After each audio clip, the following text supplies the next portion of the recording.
All right, guys, welcome back to Beautiful Mind today. Today we're going to be talking about the Nifty 50. I've had several inquiries about the stock index in the Indian market, and I thought maybe we would take a moment to talk about that. This is really dedicated to Sahil. He's messaged me quite a few times, asked me to do a market update. So, this is dedicated to Sahil and everyone else who's been messaging me about this Nifty 50. So thank you. I had some trouble finding a good site, but I found this one, and it provides quite a bit of historical data. And I thought maybe that would be good for us to start and make a market update and summarize it. I do market forecasts for all stocks, commodities, and cryptocurrencies. Okay, so let's just dive right in. So back here, we're just going to start right back here in 2008. And with that, we had this tumultuous move down here. And we're going to start by looking at our October, November, December, and our January tops. And this market is relatively easier to forecast based on its 1 year and 2 year cyclical moves. So let's carry on. So we started to have this major top up to our all-time high at that time. And what I wanted to note was what happened 12 months later, right? What happened? October, right? November, December, January, then a change. So that's pretty easy. Well, let's go see what happened a year later from, say, January. All right, so here's our October, November, December, January. Oh, look, there's another top 1 year later. Okay, well, that's interesting. Let's go out and see what we can see next. Well, October, November, December, January. Bam. And we're at our old top here. So 2 cycles to make it back up. Right? Two, 3. So we did 3 cycles there. And they're all yearly counts. And they all come out on tops and bottoms. So that's interesting. So from there, we know that this area is going to give us more tops, or once we get above it, we'll create an area where we can get a bottom and or a higher bottom. So let's move forward. So, we got our January. It's our really major change here. So we have to watch these October to January changes. Let's move forward. Well, what do you know? There's our old friends, right? October, November, December, and, right? January. There's a bottom. I bet you we're going to have another swing top. But let's go just take a look before we start talking about that. There we go. There's your January top. So it's not too difficult to forecast into the future what stocks may do, given the fact what they've done in the past. But we're really early into this cycle right here. So let's continue on. I'll bet our next one will be the breakout. All right, well, let's go look. Let's go find out where it is. So here we go. There's our October, right? November, December, and January. Oh, what do you know? We made bottom here and broke out. Well, I wonder where the next top is going to be. October, November, December, January. Let's go see. Oh, what do you know? Look at that. October, it starts getting super duper active. November, December, and January, we make our major top right up to our now new trend line.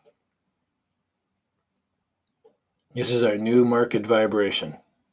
All right, let's carry on now. So we know now our time cycle now stretched out by 1 and 2 months here. So, okay, but we'll still watch our relative tops from where we took our first recordings here. So from this now, where again are we looking for a bottom? Or would be like thinking that, geez, probably going to have a reaction here. Let's go have a look. Well, getting back down into this now, there's our October, November, December, right? And January. And what do we got, right? It's our February now. This is our cycle bottom. So we're still going to watch this October, November, December, just like these. But now we know it's extending by 1 month. So, okay, well, let's go take a look and see what we can see. So we're going to be looking for October, November, December, January, and a possible February. All right, let's go ahead. What do we got here? Well, let's first of all go back to our cycle, right? So came up, we made our top early in that year. October, November, and December are a pullback. Oh, that's interesting. All right. January, February, a bottom and a change. Looks kind of similar, and then a breakout. Okay, let's just continue on. Where's our next swing top going to be? Well, looks like if we go out now, oh, here we go. We're getting October, November, December. Oh, look, it's our January and a February, right? And then our March, it's our bottom. Okay, well, bet you we're going to have a bunch of swings in this year here. And notice now, back to our trend line. Okay, well, let's go see if we're going to just have some more swings around there. Okay, these are our areas now. Okay, so let's go have a look. Oh, well, early in the year we had a peak top back up to our trend line, and of course, failing to make a greater high, breaking higher, we got weak again. Okay, well, started having our yearly cycles kick in from our October to our March. So here they are, right here. There's your January, and then your March is again, boom, your kick up. Okay, well, let's just go take a look and see what happens 1 year later, if anything is going to change. Because we know that from here to here, there's big changes. Okay, so let's go take a look from our October forward. So you wonder what's going to happen there. Oh boy, market made a quick dive down, moved back up to our trend line, failing to break higher, showing incredible weakness and getting into a very small pattern, indicating that a top was in place and that we could see by our 1 year counts or yearly counts that we would be seeking a bottom February and March. And sure enough, just like we did, right? Right here, before taking off, right? So now there's our 1 year bottom. So we know that this area here again now, these are our count areas, right, from our October. And it's stretching out and getting very violent now. Well, let's go see what happened a year later. Well, there we go, right? Our October, we're back up to getting ready to break out. Right, November and December and January and February are tops. There's our March anniversary. Got weak, sat down in our February 1 year bottom. What happened, guys? yeah, we got ready. We're taking off here, right? It's March, April. Boom. So I wonder what happened over here. Let's go have a look at our. Oh, look. There's our October, November, and December, and January. There's our February and our yearly March bottom there. Right on time again. Okay, well, let's take a look ahead and see, is this March going to be something that we need to pay attention to for a pullback? And not to mention, this June, and July here, you know, looks like we might get some volatility. So moving ahead, March, 1 year, or let's just take a look at our intern top, 1 year top here. Let's go have a look and see what we got 1 year later. Oh boy, right there, right? So it's pretty easy to find where we're going to have our next series of tops and bottoms. So with that in mind, we're expecting a fast rollover and a pullback to this area. And if you're wondering why I've got this down here, well, I've linked our bottom and our top. But I wouldn't have known really from this top where our bottom would have been looking forward. So what could I have used? Our old topping level, bring the tool down to that, and right on time with our anniversary low here in June. So, or sorry, it's not an anniversary. Sorry, our yearly low. So I brought it and put our tool here. And staying within this band is bringing us back to what's considered square one, being here in the center of the chart. So what could we expect moving forward in relation to prices? Well, we've had our older tops here at 18s and our lower tops at 15s. Okay, well, let's, before we get too far forward, let's go consult what this bottom was here. Well, it looks like 76.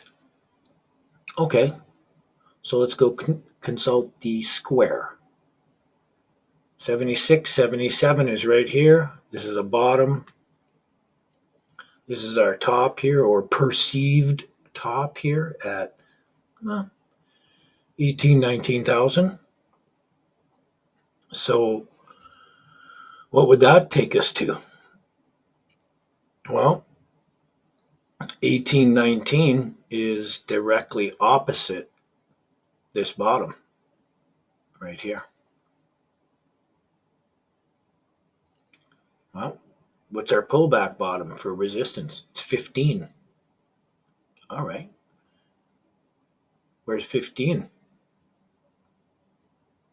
Well, it's 90 degrees square swinging around, and it's a 270-degree move in price back and a solid resistance level.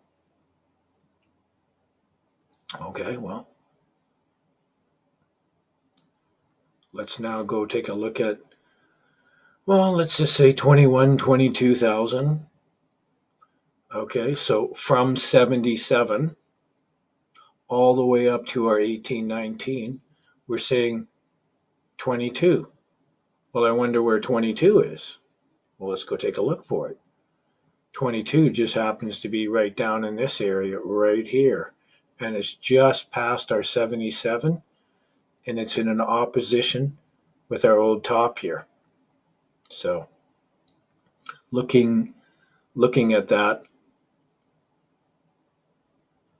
it's saying to me that that's a really solid resistance level. We've had a swing back of 270 degrees in price, so I wonder what a 270-degree price swing back would look from this 22, 21 level. Well, 270 degrees would take us all the way back to 17,600. Well, that's right here. And if we come back to this area here, you could expect a lot of resistance here because we have this old bottom here. But next would be that we would have to work on would be this 19 and this old top area. So 19 and 20 again. So we'd be back to sitting on this right here and 20. We'd be back to sitting on this for our first pullback. Should we see a pullback into our March, which is now starting to turn out to be an anniversary area for a bottom based on the moves that we've seen previously. So we're just going to be mindful that this February, this March, and this April represents an area where we can have a turnaround, and this April most likely will give you quite a move up. I'm thinking the early part of April, but anything can happen here. But right now, I don't like to talk about the news, but there's some terrific things going on, terribly terrific things, not super terrific in the political and the country around. So could be a bit of instability. We're starting to get flat. The bars are getting smaller. It's indicating that the buyers and whatnot have run out of money. They can't pump it up much longer right now. We're seeing a drop off in the volume here. We've had a little bit of a lot of selling pressure right here on this bar, but we didn't really move back too far. Just had a little wick. So, and now our our month isn't done quite yet. So, but I'm thinking that we're having lower volume here. It's likely we might get another big red candle spike and a move down. It's just a possibility. Moving forward, what could we see? Well, moving forward, I'm thinking for this year, you would be anticipating and seeing a high in August and November, December. That's my prognosis for this market here. So pay attention to that. And I hope you enjoyed that. Hit me up and let me know how I'm doing. Come back and visit my forecast that I've just made basically for you. And you'll probably be buying a course or an in-person workshop because the information that I provide for you is full disclosure and it's truthful. And it's backed up by some yearly annual counts that just haven't gone wrong yet. So peace and love, you guys.